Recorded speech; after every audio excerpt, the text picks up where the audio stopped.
My name is Brigham Daniels, and I am a faculty member here. I teach in the realm of environmental and natural resources law, and it is my absolute pleasure in welcoming you as you join us today, both online and in person here to the University of Utah, S.J. Quinney College of Law, and this Wallace Stegner Green Bag. We begin these with the native land's acknowledgement, which I will provide now. We acknowledge that this land, which is named for the Ute tribe, is the traditional and ancestral homeland of the Shoshone, Paiute, Goshute, and Ute tribes. The University of Utah recognizes and respects that the enduring relationship that exists between the many indigenous peoples and their traditional homelands. We respect the sovereign relationship between tribes, states, and the federal government, and we affirm the University of Utah's commitment to a partnership with Native nations and urban Indian communities through research, education, community, and outreach activities. This, of course, as I mentioned, is the last Green Bag of this academic year. We hope you can join us next year for our Green Bag series, our Young Scholars Program, and our annual symposium. Please keep your eye out for the online calendar. We would also like to thank the Environmental Humanities Program and the American West Center for joining us as sponsors of today's program and helping us promote this event. So today's Green Bag, Wallace Stegner's Unsettled Country, Ruin, Realism, and the Possibility of the American West.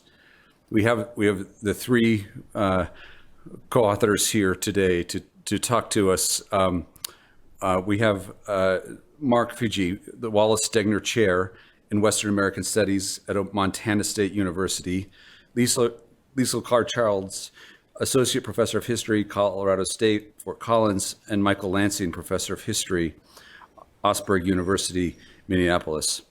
These three specialize in the history of the American West, and between them, they've had decades of experience of living and working in this region and writing about its past.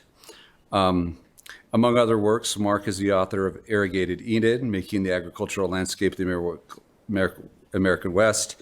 Leisl is the author of The Size of the Risk, Histories of Multiple Use in the Great Basin, and Michael is author of Insurgent Democracy, the Nonpartisan League in the American Politics. This book has been celebrated as one that is a beautiful expression of insights that can shade into horror and yet hope for the future. I think that we will, this was from the New York Times, I think that we will have see shades of that today. Of course, I suspect that many of you will not be satisfied just with the talk today, and outside the King's English Bookstore has joined us today for the event, and copies of the author's book, Wallace Stegner, Unsettled Country, Ruin, Realism, Possibility of the American West, is for sale in the lobby. The authors would be happy to sign the books after today's presentation, if I understand that right. To ask questions, whether you are joining us remote or whether in your person, please follow the instructions posted on the screen. You can see them up there. Go to slido.com. There's an empty box that will have a hashtag there, and just write in Stegner. When you do that, we will be able to get your question. If you don't have questions, but you'd like to see the questions asked, please look at the list. You can actually thumbs up the icon to like a question, which will raise it to the top of the list. I won't follow that exactly strictly, but pretty much in spirit, I will follow that. So I will be looking to see if folks want different things asked. But regardless, thank you to our sponsors, and please welcome me in joining these three for this riveting conversation.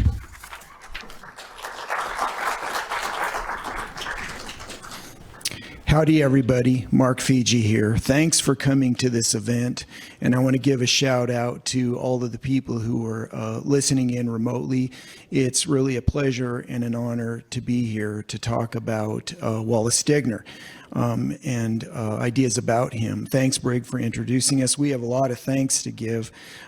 We are especially thankful to law professor Bob Kiter and the Stegner chair here at the law school, Jan Nystrom, Alyssa Jenkins, the Quinney Law School, King's English Bookshop, and Mickey, who is out there waiting to sell you a book. This book evolved out of the life of Wallace Stegner and his connection to Montana State University, and what I think a lot of us who contributed to the book believe is Stegner's enduring relevance into the 21st century.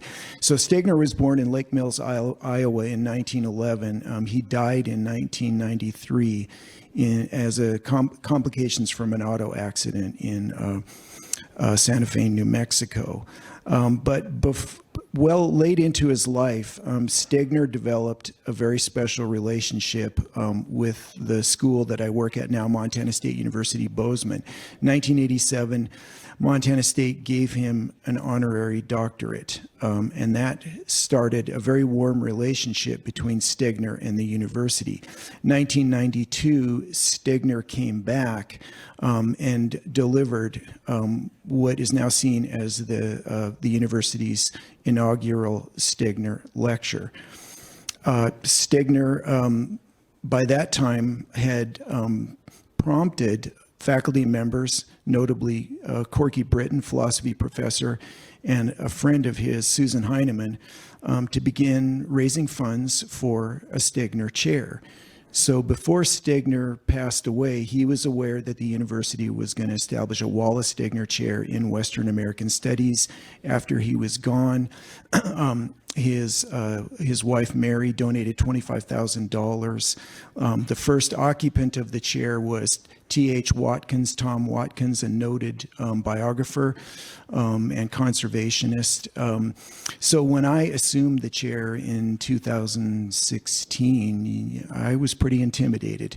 This writer whose work I had taught and revered, and to learn that he knew that the chair that I would occupy was being created, and that his wife had donated a big chunk of money was really humbling. But I arrived at Montana State University in 2016 after 22 years at Colorado State University, Fort Collins. And in conversation with a couple of colleagues, English professor Susan Colleen and history professor Mary Murphy, we decided that we would have a retrospective on the life and work of Wallace Stegner. And of course, this was right before the pandemic, but it's at a time when environmentally, socially, politically, the West, the nation, and the world was in profound turmoil. And so what we talked about was the extent to which, whether or not Stegner and his work still were relevant at a time of emerging crises. And we thought what we would do is have a symposium, invite interested scholars, writers, thinkers to the campus to deliver papers, to give reflections on Stegner and his work, and out of that, assemble a book. So everybody came together in 2019, and it was a wonderful symposium, range of different kinds of people, and that was the start of the book that we have now produced, and we want to tell you a little bit more about. So if you look on the slide that's above me here, you'll see that the subtitle of this book is Ruin, Realism, and Possibility in the American West. And if you look at the main title, you see not only the name Wallace Stegner, but this term unsettled country. All of that, of course, is very deliberate and starts to open up what we were up to in Bozeman in May of 2019. When you start thinking about Stegner in relation to the present day, when you start thinking about Stegner from a different time, of a different generation, of different crises than those that we face in North America today, I think these are the words that started to emerge in the wake of the symposium when we started thinking about a volume that collected some of the best papers.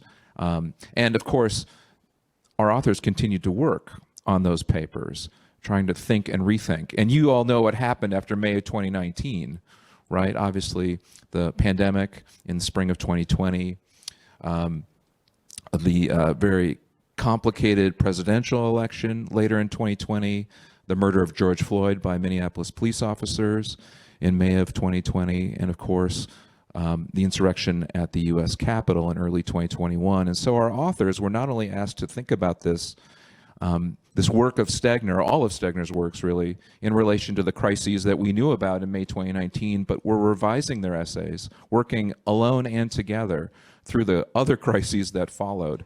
And so ruin, realism, and possibility became the ways that we started to sort out what each of our authors was saying. And what I'd like to do is just read a little bit from the prologue and talk to you a little bit about the structure of the book. This volume unsettles Stegner and the West in new ways. Following Stegner's example, these essays emerge from a collective commitment to confronting ruin, to thinking realistically, and to seeing possibilities even in especially difficult times. Mark Fiege's opening essay recovers the ways in which Stegner's work reminds us to acknowledge the brokenness of settler colonialism and its residue of anger and grief, even as it urges us to reimagine a more modest, grounded, sustainable, cooperative future rising from the wreckage. The first section of the book that follows that opening essay is called Ruin, and it grapples with Stegner's failings, flaws, and blind spots. It also seeks to reimagine a region, the American West, that's often taken for granted. As for the second section, it takes its cue from Stegner's blunt assessment of his own times.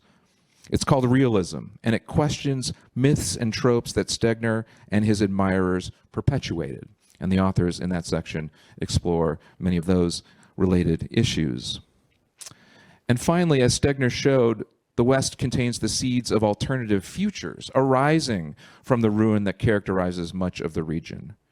And the third section focuses on those things that are within the wreckage, but are nonetheless sources of potential transformation, which is why it's called possibility. In sum, what all of our authors do in this book is to stop and think and reflect, to sort out what of Stegner's work still matters and what does not. And collectively, we know that by itself, this book cannot bring about the alternative future that many imagine. But we do hope, all of us, as editors, as authors, we hope that this book helps people think differently about a storied but damaged region. We hope it helps readers recognize the potential in the region for more peaceful, just, and democratic ways of living and being. To borrow from Kim Stanley Robinson and Raymond Williams, two great thinkers, it can help shift the structure of feeling for the West that many people share. And though the dominant settler order is deeply entrenched here, we see its injustice and its unsustainability as it falls apart before our very eyes.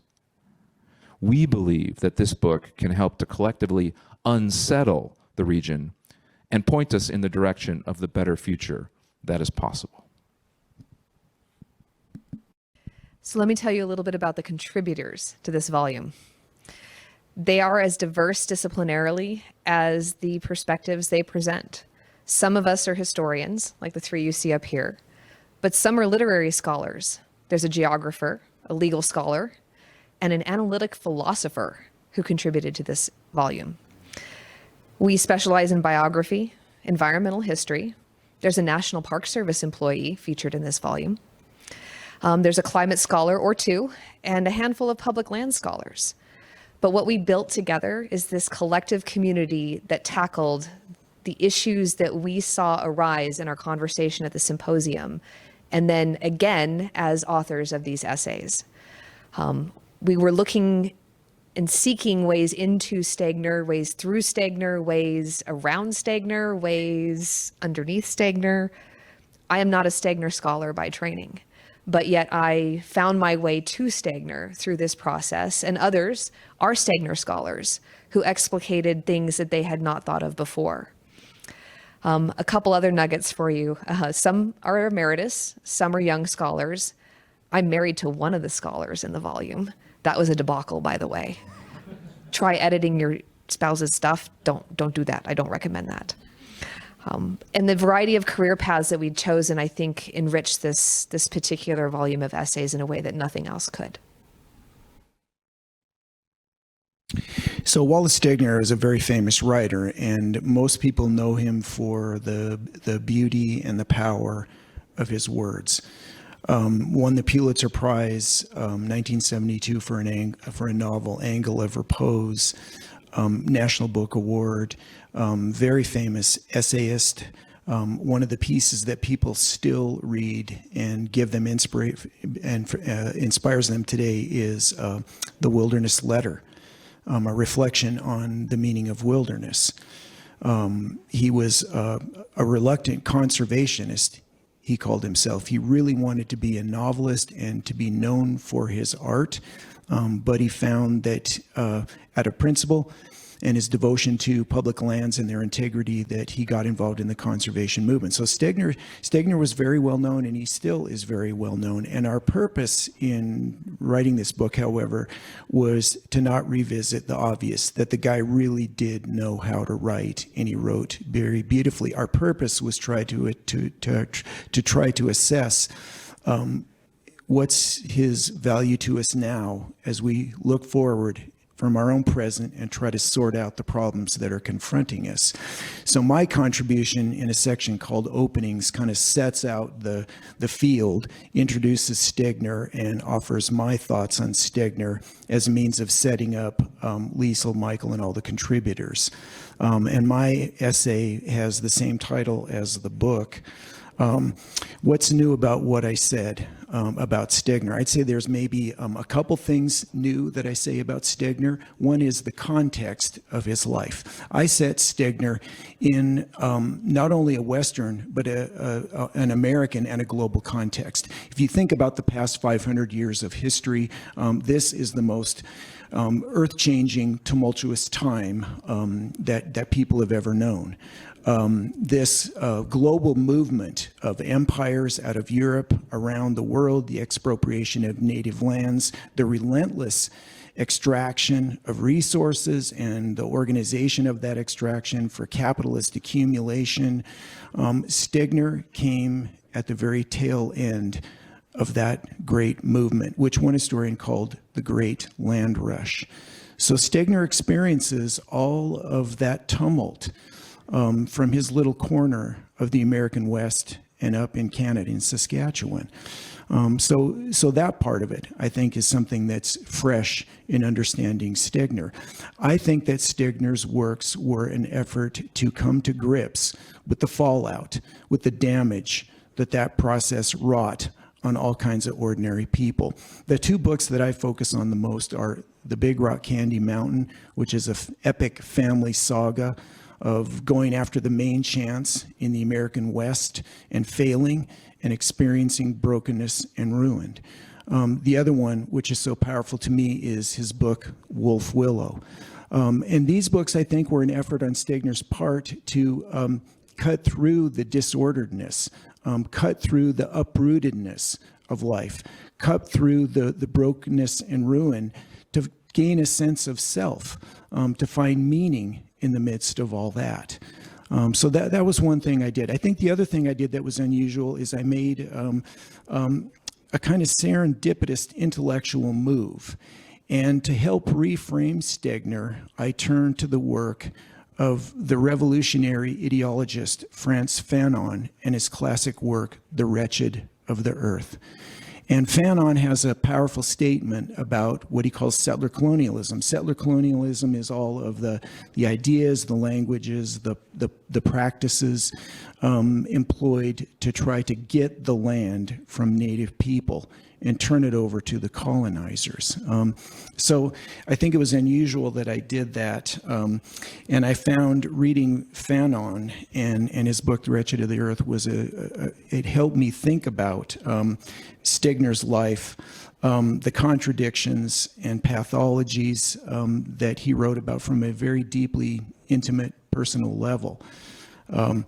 So what I'd like to do is read a couple of passages from my essay to give you a feel, to give you a flavor of what we're trying to do in the book.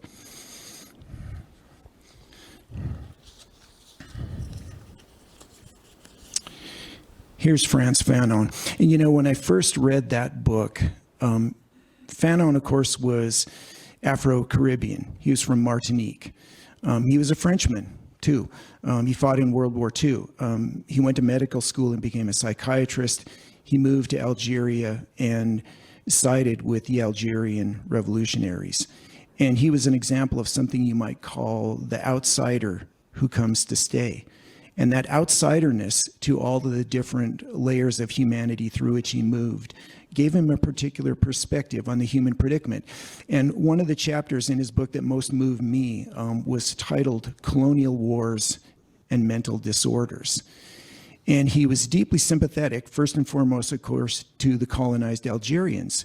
But in his case files, he also recorded how he treated French colonists who had tortured Algerians and how that had messed them up. You cannot be a whole person in this world, torture someone, and come out clean. And that got me to thinking about all the different ways that settler colonialism not only works a hardship on the colonized, but also on the colonizers themselves, including its children. And there I saw Stegner.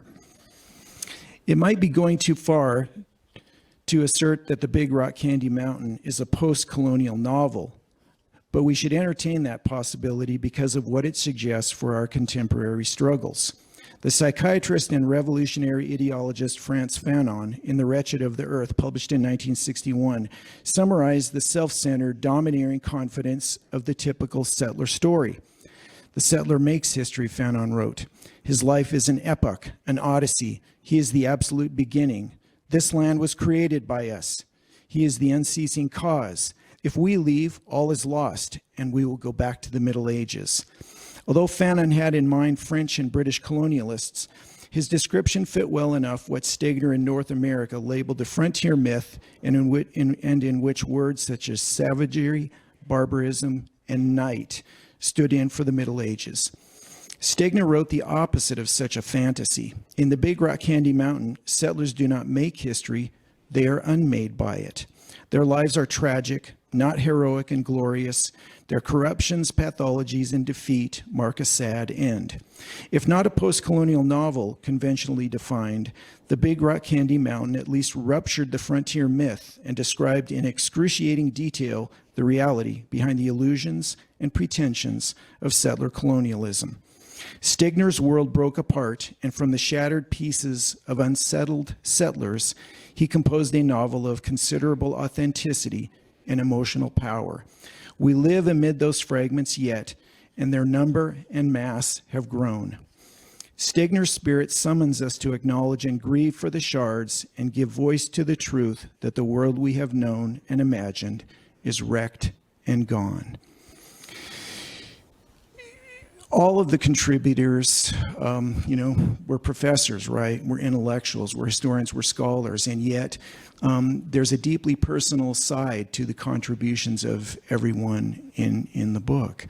And those deeply personal sides oftentimes culminated in the last theme that we emphasize, which is hope, and the possibility of building a better world out of the ruins of this one.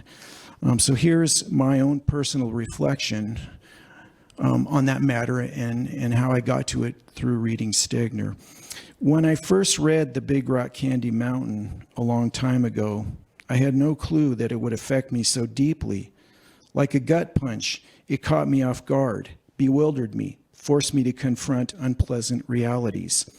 I had read Angle of Repose, Stegner's other great Western novel, and Beyond the 100th Meridian, his history of Western exploration and science. I expected The Big Rock Candy Mountain to offer more of the same. How wrong I was. From the bleak scene depicted in the opening pages, it grabbed my attention and fed my imagination. The deeper I went, however, the more my engrossment stoked my unease. The story of the Mason family was too much like the story of my own unsettled family, of my Western parents and the problems, pathologies, and violence that dragged us down. Unease turned to anguish, and anguish soon became grief. I recall reading the book at night, lying on my back, then sliding it under the bed and turning out the light. I wanted so badly for the story to go away, but it would not go away, would not leave me alone, would not let me sleep. In another instance, my wife remembers me throwing the book to the floor. I remember sitting in a chair and abruptly throwing it across the room, not because it was bad, but because it was so good, so close to home, so true. The outcome of my encounter with the book was inescapable. Stegner left me no choice but to reorder my understanding of the past and my place in it. A book can do that for you. It can change your life. It can show you that history is not distant and abstract, but in you, and you in it. A book can reveal past patterns manifest in your life and how those patterns have systemic sources rooted in particular ways of thinking, acting, and organizing power.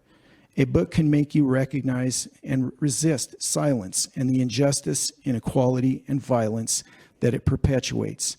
A book can give you a new story more meaningful and motivational than the one you once told. A book can make you want to change and to change the world. That is what reading Stegner's The Big Rock Candy Mountain did for me. Wallace Stegner wanted his readers to see that the ruins of the present could give rise to a better future, and he urged us to imagine the future as he imagined it, as a vast field of possibility. Time and again, he expressed that belief in visual, spatial, atmospheric terms, as sunlight, as openness, as a virtually endless expanse capable of inspiring and enriching human creativity and decency. The American West as living space, the geography of hope, the open space of democracy. When Rusty Cullen and the Cowboys headed out for the roundup, they burst out onto the great glittering plain. It was tremendous, like a plunge over a cliff. The sun looked them straight in the eyes. The earth dazzled them.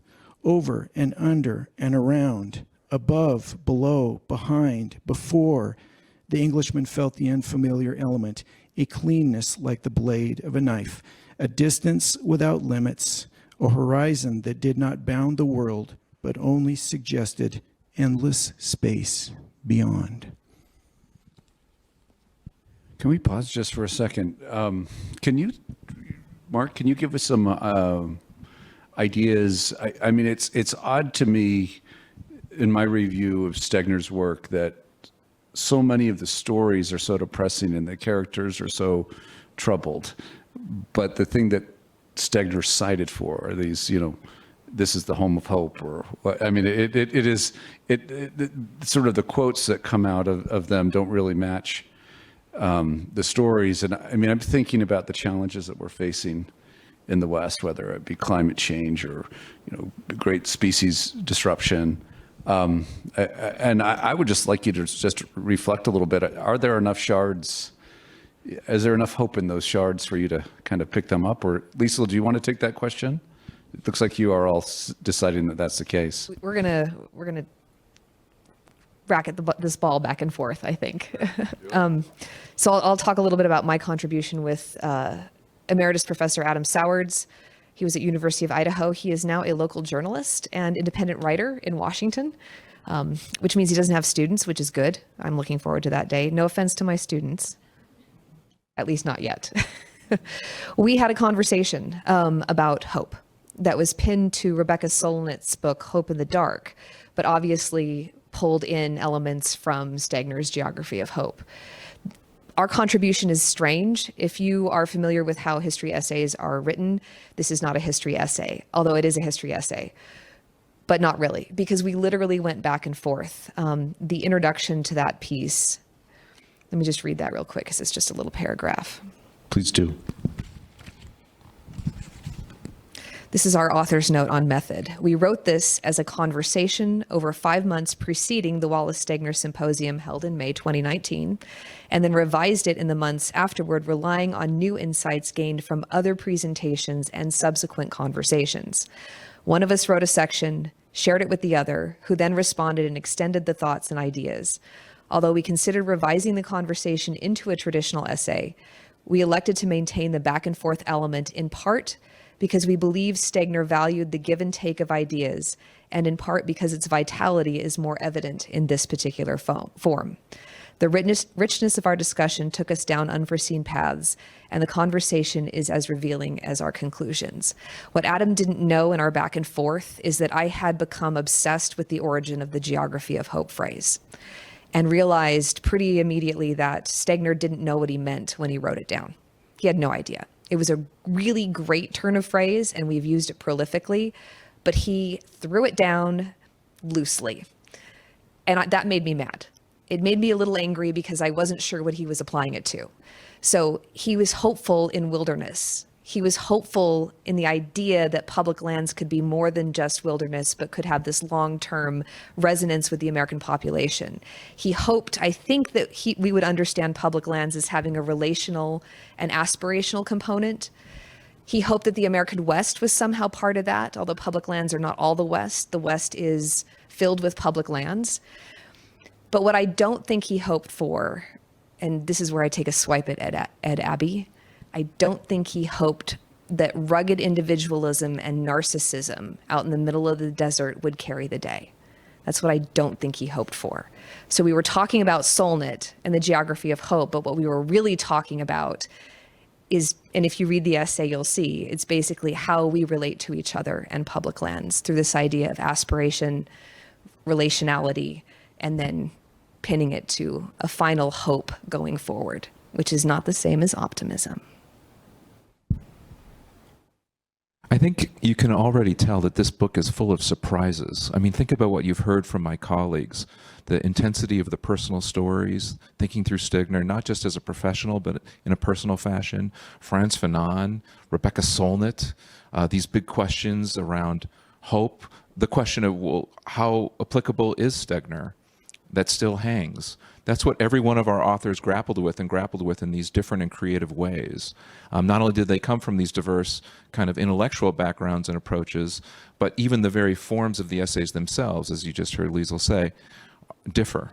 As I think about how to answer your question around Stegner and his relevance for today, I think about our epilogue. And I think about a scene from Stegner's All the Little Live Things, kind of a lesser known Stegner work. And in particular, a scene in which the main character is throwing things on a burn pile. And this is really important because it's not only how we end the book with the epilogue, trying to sort out what of Stegner's is worth keeping and what is not, but it was an idea that we actually came back to as the editors of the book again and again and again. So much of our own experience as authors, as editors, from the community that we built in that symposium in Bozeman in May of 2019, all the way through the process of getting the book published, when we were all isolated in our own homes and talking to each other on Zoom and talking with authors on Zoom and authors talking to other authors on Zoom, was this sense of community and sorting. And with that in mind, the burn pile kept coming up again and again. Which parts of Stegner are worth keeping and which parts are maybe can be thrown on the burn pile? So I'd like to read a little bit from the epilogue to try to answer that great question. Wallace Stegner's ninth novel, All the Little Live Things, centers on a struggle over different, although not irreconcilable, ways of seeing the world. The book opens with the main character, Joe Alston, meditating on the human condition following the death of his young friend, Marion Catlin. Old, hard, cynical, and righteous, Joe had moved to the California countryside, hoping to find refuge from the pain of losing his son, but his quest proves illusory. Evil always stalks good, he believes, and as much as he cannot rid his property of thistles or poison oak or gophers and other pests, neither can he escape foolish, naive, self-interested, manipulative people and all of the tragedies and woes that afflict an earnest person's life. His friend Marion's terrifying, agonizing death from cancer at the moment of childbirth and the conjoined demise of her newborn baby confirms Joe's deeply unsettled worldview. Musing over the meaning of it all, Stegner has this character throw the remains of a beloved cherry tree, its life cut short at the moment of its blossoming, onto a burn pile. The contributors to this volume embody and express elements of Joe Alston. Like Joe, we want to protect lives and homes and loved ones. Some of us, if not old, are growing older, and like Joe in his advanced age, show signs of cynicism characteristic of the curmudgeon. Others of us, if not young, are younger, and we burn with indignation over the wrongs that define the West today. Like Joe, all of us see evil. We recognize that the economic and political systems that structure our lives and enrich the few at the expense of the many have not failed, but have succeeded. But truth be told, all of the essays in this book also embody and express as much of Marion as her curmudgeon friend Joe. We see the burn pile not as an end in itself, but as a means to an end as we grope towards the good. We gather around the pile and stare into the flames, and we recognize that, as Stegner put it, we are all each other's consequences. We need each other. Solidarity is strength, and individualism is lonely and alienating. Mesmerized, we realize that there is wonder and beauty and power in a democratic, deliberative process that helps us to recognize possibilities, the most important of which are the pathways to a future different from the dreadful one that seems to be waiting for us. We are the people committed to unsettling. We have a number of questions from our audience. And again, if you'd like to chime in on some of those questions, I'll let the panelists have some conversations among themselves for sure. But feel free to chime in, and we'll try to get to as many of these as possible. One of the questions I had was this one. Could one of you talk about Native voices, and particularly if there are any Native voices in the book? Would they still, how do you think that they would resonate with Elizabeth Cook Lynds, who wrote a book called Why I Can't Read Wallace Stegner?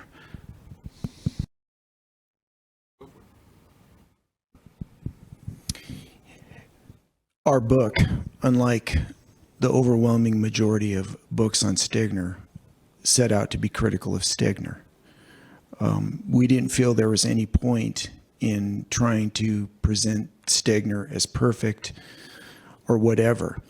When I first assumed the Wallace Stegner chair, I gave a talk on Wallace Stegner because I wanted to resurrect him. I wanted to call people's attention back to him. And I asked our bookstore at my university to sell a sample of Stegner's work.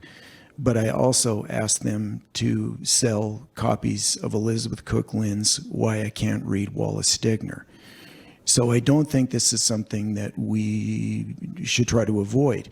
Our first contributor, Alex Hernandez, she has deep roots in the American West, both in Hispanic culture, but also in Native American culture. And Alex wrote a deeply moving essay on a book that Stegner wrote after the Second World War, One Nation. And it ostensibly set out to be this celebration of the great, vast diversity of America. But of course, what it did was to express a kind of racial liberalism characteristic of many white people at that time, in which the presumed center, the voice at the center of this vast diversity still, was a white person. So we made an effort to acknowledge and honor all kinds of criticism of Stegner. And I don't think that the validity of that criticism, especially in light of our own times and the values we have today, necessarily negates the things that Stegner said that are of extraordinary value to us. Stegner said other stuff. In Wolf Willow, he says the Nazis did not invent genocide. And he's talking about the American West. So we didn't look for perfection. We looked for a flawed writer. In many ways, his flaws can be as interesting and as useful to us now as his great strengths. We wanted to see a whole person in the context of his times and his life, and to try to sort through it all to find out what's useful to us now. Okay, this is a longer question, and I've got a couple of threads on here, so I'm going to kind of jump around a little bit. But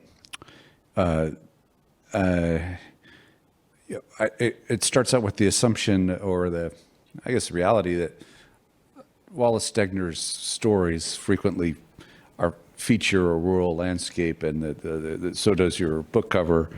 Yet many of the aspirations that he has deals with the way that we build civilizations and cities. And it's that to what the questioner brings up. He says, cities remove us from the reality of what the settler colonialism has wrought. They shouldn't, but I think they do. And then, so does this Stegner help us with the nexus of settler colonialism, ruin, realism, possibility, and hope? And where do cities fit, or will they fit? So I think this is such a great question because it's very easy to associate Wallace Stegner and his work with rural places, and rightly so. Wolf Willow, a rural place. Some of the other small towns he spent his childhood in, of course, rural places. But of course, you can't read Big Rock Candy Mountain or my favorite Stegner novel, Recapitulation, without reading about Salt Lake City. It is not an accident that Salt Lake City is in more than one of his books. Joe Hill. He knew cities well, and I think even in his own trajectory in life, living in Northern California while he worked at Stanford, in the new suburbia, the new Californian suburbia, he was well aware of urbanization and the ways in which that particular formation of settler colonialism was accelerating many of our problems. So to me, that's actually some of the breadth of Stegner, is the fact that he was writing about rural places, writing about urban places. All the Live Little Things is actually about a suburban space. And he's able to do that kind of seamlessly, like those themes that he's exploring, the unsettled experience that he and so many others had, still at the center in all these different types of locations. I think that's one of the ways in which Stegner is really helpful for us to think through these issues. Yeah, I just might add that, a lot of Stegner's work focuses on mobility, and that characterizes both rural people and urban people, and all of the consequences of that uprootedness and that moving around. So I think in that sense, to focus on broadly the characteristics of modern societies everywhere, their profound extreme mobility and the disconnections, the dissociations that follow from that, I think maybe that's one part of Stegner that we can look at that can help us with that really wonderful question.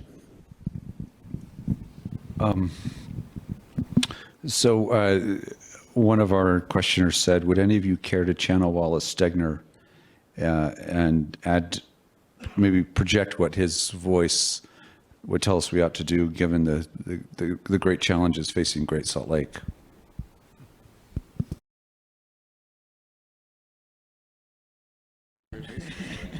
I am the Great Basin historian. I'm not as deeply versed in Stegner as my two co-editors. So my channeling of Stegner for the Great Salt Lake.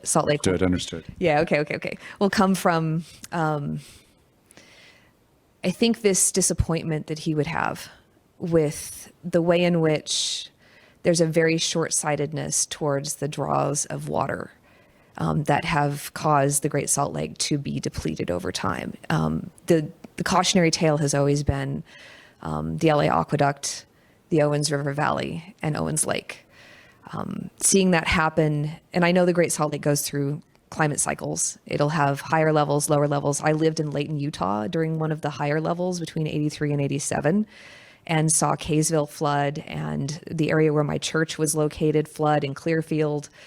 But I think he would express fundamental disappointment about our lack of foresight and lack of planning and lack of responsibility taking. I think that Stegner exhibits quite a bit of intention with forcing his characters, or rather, not forcing his characters, but demonstrating how his characters do or do not take responsibility for their actions. And maybe that's a component that we can carry forward as well, is that there has to be this, in the realism section of which my essay is a part, there has to be this very intentional taking of responsibility, calling it out, what's good, what's bad, and then take the bad and put it on the burn pile. let's hope we can find some shards there. We certainly need them.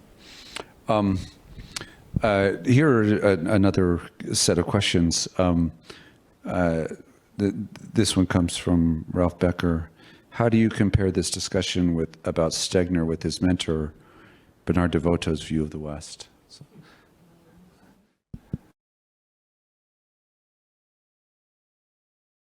So we have some folks in the audience here who could probably do a better job with this particular question than any of the three of us. But, you know, I think Devoto comes first from an earlier generation. That's important. Second, Devoto is, of course, just as devoted to craft as Stegner, but it's not clear to me, and here's where I might get myself into some trouble, that Devoto is as committed to this notion of creating community, of trying to figure out how to find rootedness. I think that is a critical difference between Stegner and Devoto for however close their friendship was. I think it's why Stegner, you know, calls famously his biography of Devoto the uneasy chair. There's a sense of unsettledness that Stegner recognizes and appreciates in Devoto, but it's a different kind of unsettledness. And it's one, even when they're interested in exploring many of the same themes, it leads Devoto down a different path than Stegner. And that's bigger than generation. It's bigger than some of their literary differences as well. And then maybe think about adding your own voices to those two, right? I think that was a great comparison of the two, but I think the questioner also says, and now as we're looking back, what is this? What is this book, or what are the insights that we should glean, and are they different than either of those two? Insights. If we did what we did with Stegner and did it with Devoto instead, wow, it's a totally different book. It's an equally interesting and important book, I would argue, especially as we get further from Devoto's time. It seems to me that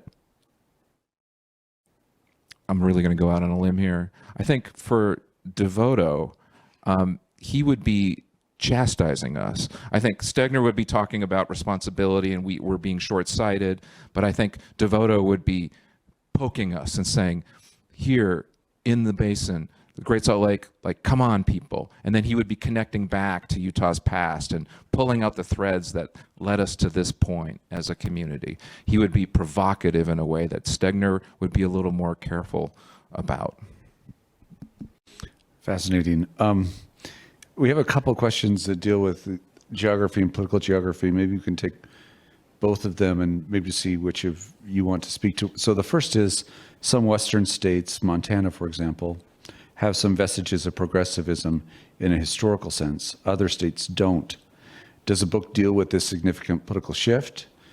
For example, away from political approaches such as those of the Udall brothers. And then this other one, for each of you, do you think that the primary feature of the U.S. West today is geographical, or is the West illustrative in other ways?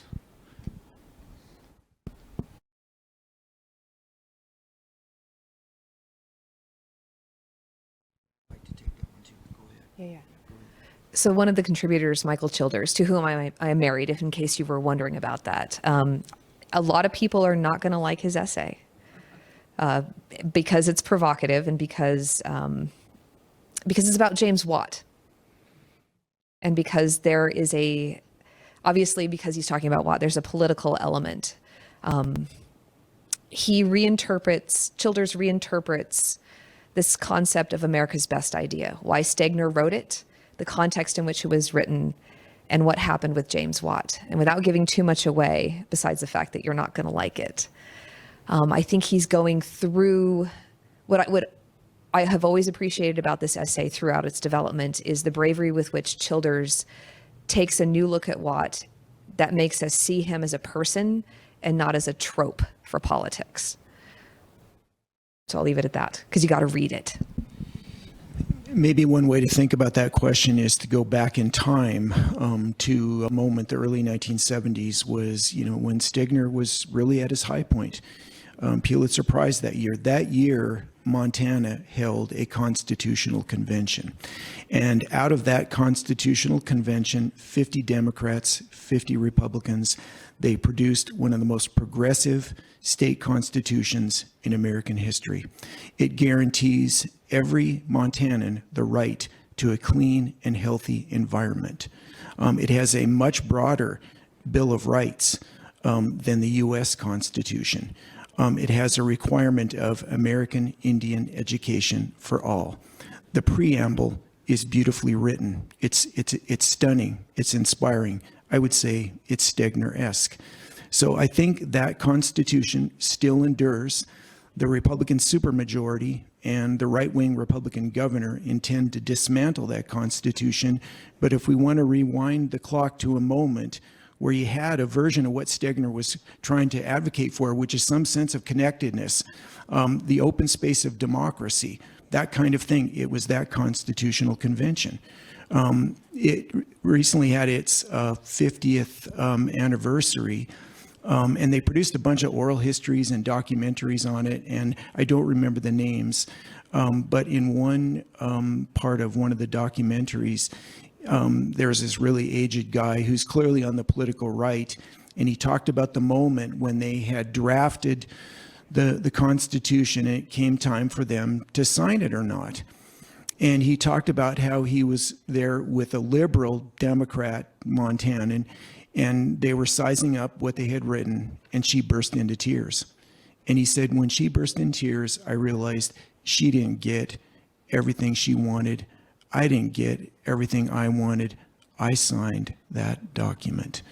I mean, if we can go back and recover those Stegner-esque moments and find a way to reach out to each other and live with each other in the space of values and not political division, maybe we have a chance. A question. Could you speak more about the reading of the Geography of Hope as a potential for connection on public lands rather than rugged individualism? I think the public lands are extraordinary and their potential is virtually unlimited. And I think this is a side of American life that we often discount. Public lands are often seen as a source of division, and they are. But if you think about the history of the public lands, if you think about the history of the national parks, they've never had any one single definition, purpose, meaning. They're extraordinarily expansive. They are extraordinarily flexible. I just think of Yellowstone National Park. If you look at the 1872 Yellowstone Act, it's pretty concise. But if you look at the conversation around that law, it's astonishing. If you look at what has become of Yellowstone, what started out as a geological park is now a biological park. What started out as a park that had, a set political boundary, we're now talking about the greater Yellowstone ecosystem. There's all of these greater Yellowstones. There's a geological greater Yellowstone. It's quite expansive if you think about it. Look at the second edition of the Yellowstone Atlas. Stunning. There's suddenly, Yellowstone is starting to go way beyond that political boundary, and probably the most inspiring movement going on right now is to rethink Yellowstone as a Native American landscape. I think it was in Utah Law Review, an article re-indigenizing Yellowstone. And these Native people are telling us it's still going to be Yellowstone, but it's going to be better than ever before. So I don't think that the public lands are a prison. The public lands are the site, the place where Americans of difference can find each other and redefine them in ways that can bring us together and move us forward into the future. I assert even into a post-colonial republic. It is interesting that so much of the shards that Stegner gives us, they tend to be either focused on wilderness or civilization, right? And maybe figuring out how those intertwine is a really interesting idea. In the few minutes that remain, what are some of the what are some of the lessons? What are some of the last thoughts that we should be kind of carrying out with us? I mean, this is putting together a book like this. It's hard for people who've never had a hand in something like this, but it's years of your life. What are you taking away from the experience? So I'm going to read you about the last paragraph of the epilogue because we're really proud of this. And one thing you should know about some of the writing here, sometimes you have a single author voice and sometimes it's our voice. And in the case of the prologue and the epilogue, you can't tell the difference where Mark started and Michael ended and I was somewhere in the middle. You can't tell. And that is a very rare thing for an anthology of this type. So let me read you how we conclude. We are the people committed to unsettling. We are Alexandra Hernandez, Michael J. Lansing, and Flannery Burke, and we recognize that negation and erasure of people, places, experiences, emotions, and memories are prompts to see the settler West in the fullness of its pain and the silences of its prejudices, not just in its stereotyped beauty. We are Michael Childers, Nancy S. Cook, and Michael A. Brown, and we seek to uncover hidden stories of empowering the least among us, not just the stars, of finding the sludge in the hidden philosophies of magnanimity and collective action. And rather like Joe, of all the small things, of wielding an ideal as a club when circumstances call for it. We are Leisl Carr Childers, Adam M. Sowards, Melody Growlich, and Robert B. Kiter. And we insist that our best ideas are works in progress with enduring potential to foster decent human beings and to restore landscapes to sovereign First Peoples for the benefit of all. We are Mark Fiege, and we acknowledge our settler status even as we seek reconciliation and repair. We are Paul Formisano and Robert M. Wilson, for whom hope is not an empty platitude, but a sober recognition that we have a chance to find a path forward despite the formidable odds against us, on behalf of our children and our students and all the people, places, and things that matter most. It's really beautiful. That's really beautiful. I mean, any other thoughts here as we're about ready to close this down, but I'd just like to give you all the last voice if I can. Yeah, I think the paragraph that Leisl read summarizes a lot of it, but I think the three of us, we came to believe, and I think all our contributors did too, that this effort, this project, modeled the kind of thing Stegner was advocating for, which was community. Whatever the answers are, and we believe they're out there, the answers are going to be found when people come together and they deliberate and work on things together. And this project, I think, brought all of us, all of the contributors, much closer together. It certainly brought me much closer to Leisl and Michael. I knew them well when this started, but I know them even better before, and I love them more than I ever have before. And so I think in a lot of ways, the book, the project epitomizes, came to epitomize what Stegner wanted us all to do. With that, let's thank our guests. We appreciate you taking some time with us today.